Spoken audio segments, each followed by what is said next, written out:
অনুষ্ঠান সম্পর্কে আজকের অনুষ্ঠান সম্পর্কে ইউএনসি ট্রাস্টের সম্মানিত সভাপতি তিনি তার আদর্শ সামাজিক পিতার উদ্দেশ্য ধরে রাখার জন্য যে সামাজিক কাজগুলো করে আসছেন।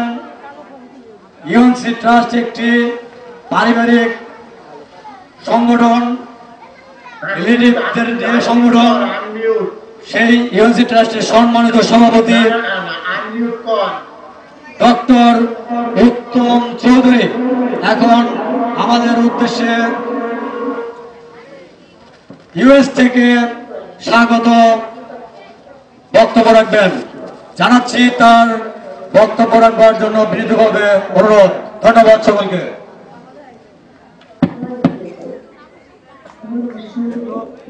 শোনা যাচ্ছে না কোনো কিছু? আপনি স্পিচ দেন না, তোমাদের ওইটা আনমিউট করে রাখো যাতে আমি তোমার কথা শুনতে পারি অন্ততপক্ষে। এখানে কাছাকাছি অনেকগুলো ডিভাইস তো সাউন্ড ভয়েস হচ্ছে না, আপনি কথা বলেন। ওকে, হ্যালো হ্যালো, শুনতে পাচ্ছি, আপনি কথা বলেন।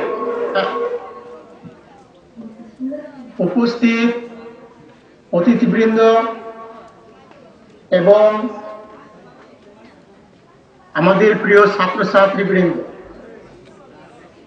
আজকের এই অনুষ্ঠানে তোমাদের উপস্থিতি আমাদেরকে আরো অনুপ্রাণিত করছে।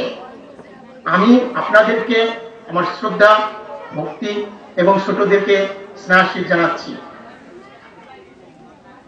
আপনাদের মাঝে উপস্থিত থাকতে পারলে অনেক ভালো লাগতো, কিন্তু আধুনিক যুগের এই ব্যবস্থার মাধ্যমে আমরা অনলাইনে যুক্ত হয়ে কথা বলছি, আপনাদেরকে দেখতে পাচ্ছি, আপনারা আমাদেরকে দেখতে পাচ্ছেন। এটা আমাদের জন্য একটা বড় সুযোগ। আমি যে কথাগুলো বলতে চাচ্ছি হয়তো 8 থেকে 10 মিনিট আপনাদের কাছ থেকে আমি সময় চেয়ে নিচ্ছি, একটু ধৈর্য সহকারে শুনবেন, এটা আমার অনুরোধ। ইউএনসি ট্রাস্টের পক্ষ থেকে আমরা এর আগে যে সকল কার্যক্রম চালিয়ে আসছিলাম, এবছর তার চেয়ে একটু ব্যতিক্রম ধর্মী কিছু করতে উদ্যোগী হয়েছিলাম। তার অন্যতম কারণ হচ্ছে, আমরা প্রায় শুনে থাকি বর্তমানে ছাত্রছাত্রীরা সেভাবে পড়াশোনায় মনোনিবেশ করছে না। অতএব আমার ইচ্ছে ছিল যে দেখি তারা পড়াশোনায় মনোনিবেশ করছে না, কিন্তু আমাদের উদ্যোগে কতখানি সাড়া দেয়। এর জন্য আমরা আজকের এবছরে একটা বিশেষ বছর, কারণ এবছরটা হচ্ছে আমাদের শ্রদ্ধেয় স্বর্গীয় শশীভূষণ মধু মহাশয় যে শিক্ষার আলো জাগিয়েছিলেন 100 বৎসর পূর্বে, তার এই শতবার্ষিকী। অতএব সে উপলক্ষে আমাদের এই আহ্বান যে ছাত্রছাত্রীদের কাছে কিছু লেখা। সেই লেখার বিষয়বস্তু অনুসারে আমরা 3টে টপিকসকে নির্ধারণ করেছিলাম এবং ছাত্রছাত্রীদের মধ্য থেকে 3টে টপিকসে খুব সুন্দর সাড়া পাওয়া গিয়েছে। প্রথম টপিকস আমরা কেন পরিবারের দায়িত্ব কর্তব্য নিয়ে পড়েছিলাম, তার অন্যতম কারণ হচ্ছে আজকের শিশু যদি ছোটবেলা থেকে তার নিজের দায়িত্ব, দ্যাট মিনস পরিবারের প্রতি তার করণীয়, সমাজের প্রতিও এই ব্যাপারে কিছুটা হলেও অভিজ্ঞতা অর্জন করে, সেটাই তাদেরকে ভবিষ্যতের দিকে সুন্দরের পথে এগিয়ে নেবে। কারণ বর্তমান যুগে আমরা দেখতে পাচ্ছি যে শিশুরা কেন, আমরা এখন সেই বৃহত্তর পরিবার আমরা এখন আর নেই। আমরা এখন ক্ষুদ্র ক্ষুদ্র পরিবারে বিভক্ত হয়ে গিয়েছি। কিন্তু একটা শিশুকে জানতে হবে যে পরিবার বলতে কি বোঝায়। পরিবার বলতে শুধু মা বাবা ভাই বোন নয়, পরিবার হচ্ছে সেই পরিবারের কাকা কাকি, কাকাতো ভাই, জ্যাঠাতো ভাই, মামা মামি, এই যে সকলকে নিয়েই আমাদের পরিবার।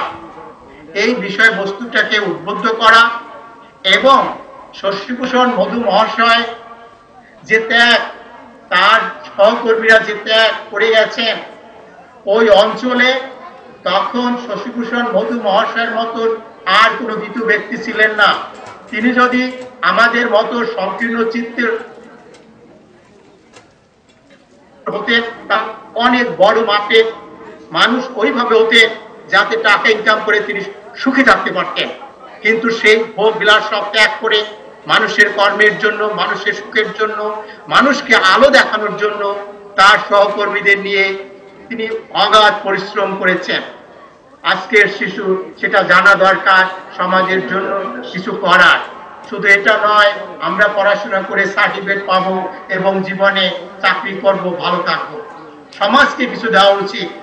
আজকে আমি এখানে যখনই কোনো অনুষ্ঠান হয় তখনই আমার অন্যতম একটা কথা থাকে যে আমরা আমাদের দেশ থেকে কিভাবে এসেছি। আমরা তো আজকে আমাদের সন্তানদের জন্য লক্ষ লক্ষ টাকা খরচ করি, মানে তাদের পুরো কোর্স কমপ্লিট করতে কোটি টাকা খরচ হয়ে যায়। কিন্তু আমরা আমাদের যে এই পর্যন্ত এসেছি কাজ সাধারণ মানুষের টাকায়, অতএব সেই সাধারণ মানুষের জন্য কিছু করা উচিত। এই উপলব্ধি যেন আমাদের থাকে সেটাই তাদের জানা উচিত। সেজন্যই এই প্রফিক্সটা দেওয়া হয়েছে। মঙ্গলপুরের অধিবাসী, কেন মঙ্গলপুরের অধিবাসী? মঙ্গলপুরের অধিবাসী এখন পর্যন্ত কেউ নাই।